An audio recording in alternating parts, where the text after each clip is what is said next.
عزیز دوستوں، بزرگوں اور بھائیوں، ہماری زندگی کے اندر ایک اہم پہلو جس سے ہم بڑی تکلیف کا شکار ہو جاتے ہیں اور بعض اوقات اذیت ناک حد تک وہ بات چلی جاتی ہے، وہ ہوتا ہے لوگوں کا باتیں کرنا۔ لوگ ایک دوسرے کے بارے میں تبصرہ کرتے ہیں، گفتگو کرتے ہیں، اگرچہ اسلام نے اسے بڑا ناپسند کیا اور غیبت کو زنا سے زیادہ بدتر قرار دیا، لیکن معاذ اللہ ثم معاذ اللہ لوگ پھر بھی اس اخلاقی کمزوری کا شکار ہو جاتے ہیں اور لوگوں کے بارے میں گفتگو کرتے ہیں۔ پھر لوگوں کی وہ باتیں جب ہم تک پہنچتی ہیں، جس کے بارے میں بات کی جا رہی ہوتی ہے، جب اس تک پہنچتی ہے تو وہ شخص بڑی اذیت کا شکار ہو جاتا ہے، وہ ذہنی تکلیف میں بھی آتا ہے، کرب میں بھی مبتلا ہوتا ہے، اور بعض اوقات خدا معاف فرمائے تو بعض لوگوں میں مایوسی بھی پھیل جاتی ہے۔ آپ قرآن مجید فرقان حمید کو دیکھیں تو اللہ تعالیٰ نے قرآن مجید میں فرمایا کہ وَإِذَا قِيلَ لَهُمْ آمِنُوا كَمَا آمَنَ النَّاسُ، جب منافقین سے کہا جائے کہ اس طرح ایمان لاؤ جس طرح کے باقی لوگ ایمان لائے ہیں، یعنی صحابہ کرام، قالوا تو وہ کہتے ہیں أَنُؤْمِنُ كَمَا آمَنَ السُّفَهَاءُ، ہم اس طرح ایمان لے آئیں جس طرح معاذ اللہ یہ بیوقوف ایمان لائے، ان کی طرح ایمان لے آئیں۔ أَلَا إِنَّهُمْ هُمُ السُّفَهَاءُ، اللہ فرماتے ہیں خبردار ہو جاؤ یہی بیوقوف ہیں، وَلَٰكِن لَّا يَعْلَمُونَ، لیکن یہ جانتے نہیں، انہیں اس بات کی خبر۔ ان لوگوں کو جو کائنات کے بہترین لوگ ہیں زمین پر، انبیاء کے بعد صحابہ، ان کو لوگوں نے بیوقوف کہہ دیا، باتیں کر دی۔ آپ قرآن مجید دیکھیے سورہ قلم کے اندر اللہ تبارک و تعالیٰ نے اس بات کا بھی جواب ارشاد فرمایا ہے، جب لوگوں نے کہا تھا کہ معاذ اللہ حضور تو مجنون ہے، تو اللہ نے فرمایا محبوب آپ رب کے فضل سے مجنون نہیں ہیں، بلکہ اللہ نے آپ کو خلق عظیم کا مالک بنایا ہے۔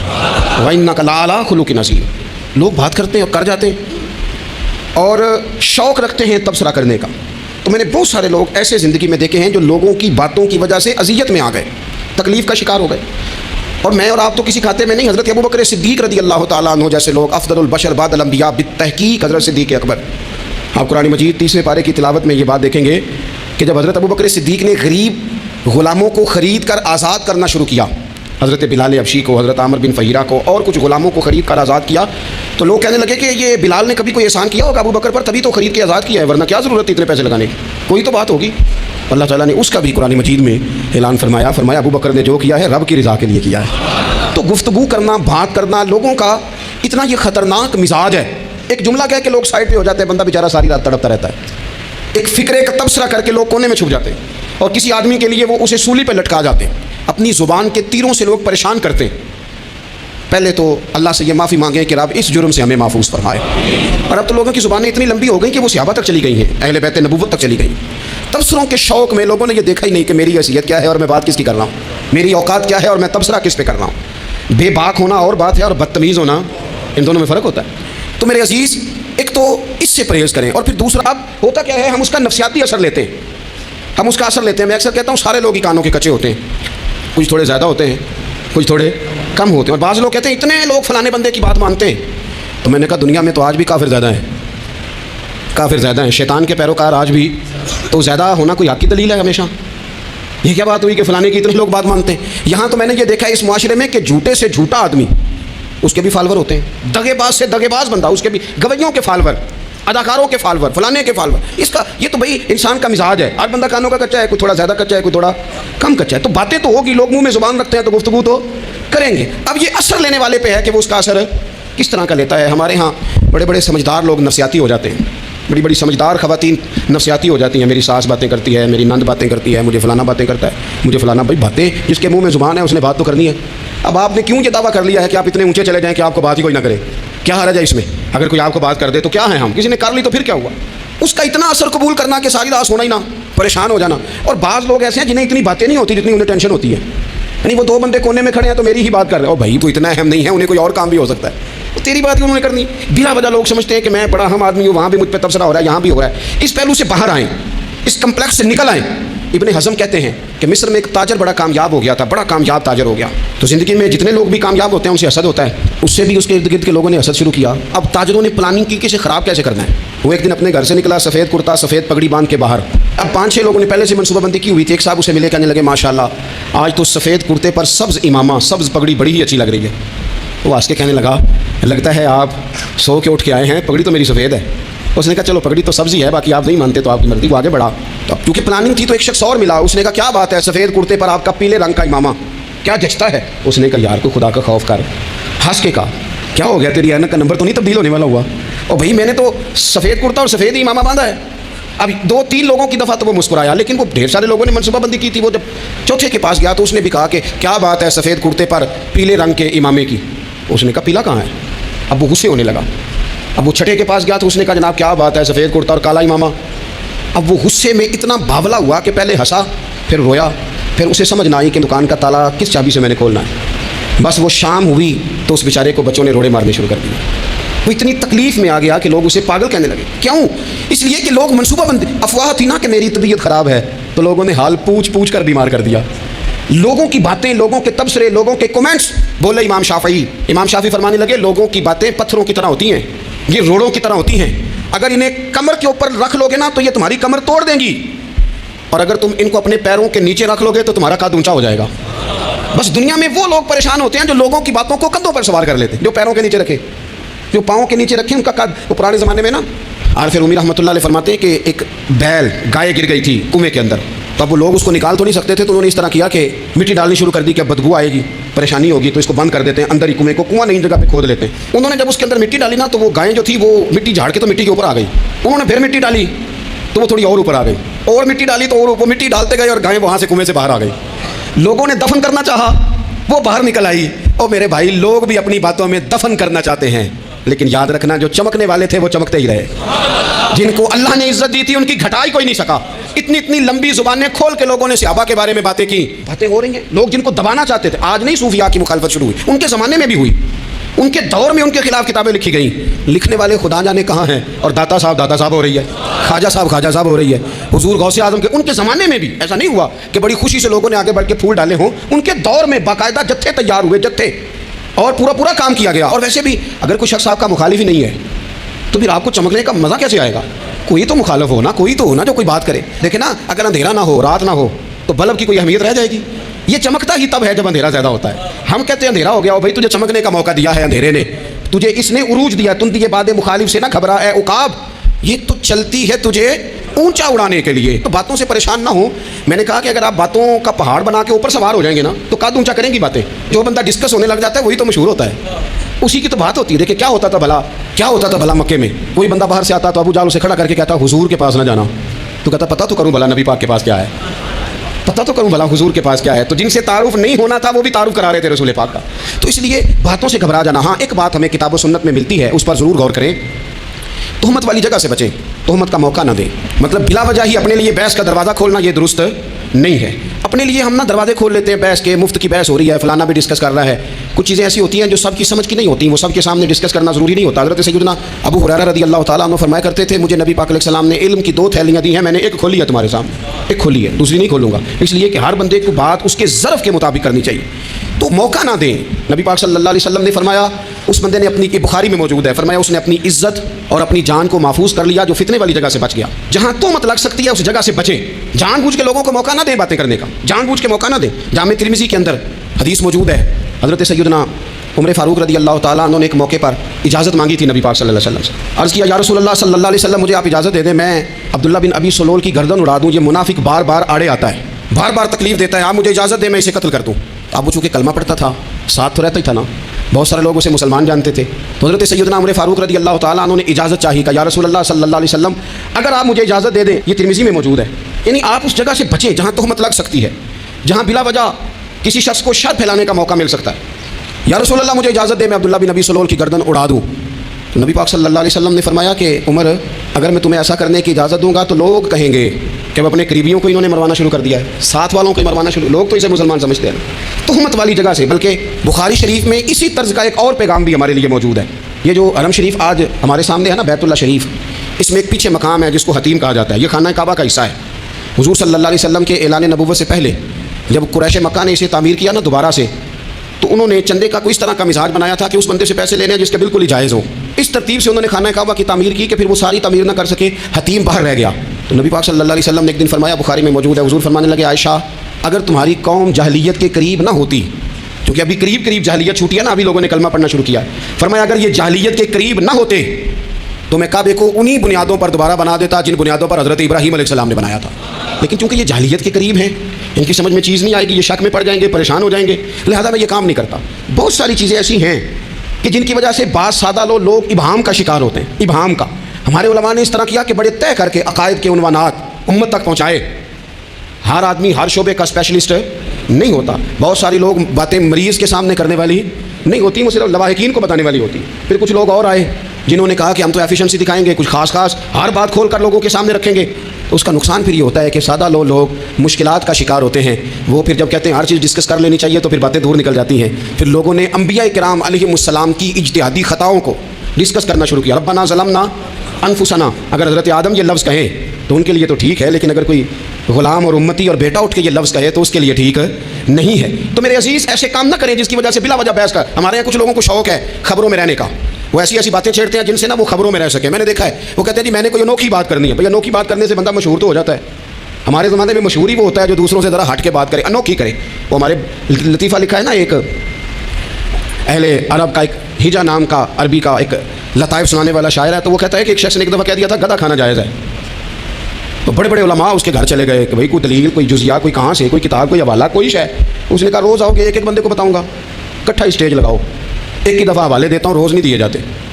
وہ اسٹیج لگ گیا, دنیا جمع ہو گئی جنہوں نے کبھی ٹائم نہیں نکالنا. تو یہ ذرا انوکھی بات جو کر رہا تھا تو سارے لوگ آ گئے. تو وہ اسٹیج پہ چڑھا تو کہنے لگا مجھے جانتا کوئی نہیں تھا. چلو اب بدنام جو ہوں گے تو کیا نام نہ ہوگا. اب قیامت تک کہو گے تو صحیح نا, وہ اس مولوی نے کہا جنہیں ایک بار آخیا نہیں سی گدھا کھانا جائز ہے. چلو بدنام جو ہوں گے تو کیا. تو بہت سارے ایسے لوگ ہیں جو ہیں بدنام, پر چلو نام تو ہو گیا نا. بدنامی صحیح, شرارت صحیح, شیطانیت صحیح, لیکن نام تو ہو گیا. تو اس لیے کوئی ایسا انوکھا کام جس سے لوگوں کی, میں آپ سے بڑی گزارش عرض کروں, اعلیٰ حضرت بریلوی رحمۃ اللہ علیہ نا لالٹین کے اندر مٹی کا تیل جلایا جاتا ہے ہمارے ہاں. تو مٹی کا تیل ظاہر ہے اس سے بدبو آتی ہے, تو مسجد میں وہ جلانا جائز نہیں تھا. تو ایک صاحب ارنڈی کا تیل لائے, وہ خوشبو والا ہوتا ہے. وہ لا کے انہوں نے نا اعلیٰ حضرت بریلوی رحمۃ اللہ علیہ کو لالٹین میں ڈال کے دیا اور کہا کہ یہ مسجد میں اس کو جلاتے ہیں چونکہ اس کے اندر سے خوشبو آتی ہے, بدبو نہیں آتی. تو وہ جو شرعی عذر ہے نا, حضور نے فرمایا کہ جمعے والے دن غسل کر کے آؤ تاکہ کسی کے پسینے سے ایک دوسرے کو تکلیف نہ ہو. کچا لہسن پیاز کھا کے مسجد آنا اس لیے منع کر دیا گیا کہ منہ کی بدبو سے تکلیف ہو. تو مسجد میں کوئی ایسی چیز جو بدبو کا باعث بنے منع ہے. اب انہوں نے وہ تیل لا کے لالٹین میں ڈالا جس سے خوشبو آتی تھی اور لالٹین بھی روشن ہوتی تھی. تو اعلیٰ حضرت فاضل بریلوی رحمۃ اللہ علیہ اپنے اس خادم سے فرمانے لگے کہ اب لوگ تو آئیں گے نا, تو ہمارے علاقے میں تو ساری دنیا مٹی کے تیل سے ہی چلاتی ہے, تو اب آپ نے ایک خوشبو والا تیل لا کے ڈال تو دیا ہے اس کے اندر لالٹین میں, پر یہ لوگوں کو بتائے گا کون کہ یہ تیل وہ نہیں ہے. لوگ تو یہاں سے دیکھ کے جائیں گے اور جا کے کہیں گے کہ اتنے بڑے عالم کی مسجد میں اگر جل رہا ہے تو ہم کیوں نہ جلائیں.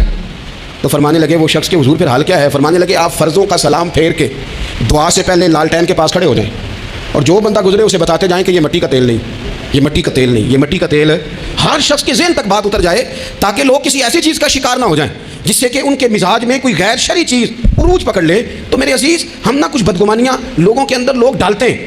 ہمارے ہاں بالخصوص پاکستان میں جب سے سیاسی فرقہ واریت شروع ہوئی ہے, سیاسی, ہماری قوم کا مزاج اتنی بری طرح خراب کیا گیا ہے. ہمارے نوجوان بچے جو بڑے سنجیدہ پڑھے لکھے, ان کی گفتگو اپنے سیاسی مخالف کے بارے میں اتنی لوز کر دی گئی ہے, اتنی کمزور کر دی گئی, اتنی خوفناک کر دی گئی ہے کہ اس طرح تو کبھی نہیں ہوا تھا. یہ مزاج جو لوگوں کو دیا جا رہا ہے, قومیں اپنے اخلاق کے طور پر زندہ رہتی ہیں. بد اخلاقیاں کبھی بھی انسانوں کو اونچا کر سکتی, پیچھے رہ جاتے ہیں لوگ. تہذیب کسی سوسائٹی کا حسن ہوتا ہے, اور اگر ایک سیاسی مخالف کے لیے آپ کا یہ والا مزاج بن جائے, اپنے سیاسی قد کو اونچا کرنے کے لیے آپ ان چیزوں کا سہارا لیں, یہ درست نہیں ہے. اخلاقی رویے میں کہوں گا کسی بھی سیاسی جماعت سے وابستگی ہے وہ 100% رکھے جو اس کی سمجھ میں آتی ہے, لیکن اپنے اخلاقی مزاج کو کبھی کمزور نہ ہونے دے, اخلاقی رویہ کبھی کمزور نہ ہونے دے. یہ کیسے ہو سکتا ہے؟ دیکھیں ابو جہل, ابو لہب, عتبہ, عتیبہ, شیبہ, وہ وہی باتیں کر سکتے تھے جو ان کے مزاج کی تھیں, جو آج تک لوگ کسی بھی دیندار کے بارے میں کرتے ہیں. تو انہوں نے وہی باتیں آ کے کی تھی جناب ابو طالب کے ساتھ. انہوں نے کہا تھا کہ اگر معاذ اللہ ان کو دولت چاہیے تو ہم دیتے ہیں.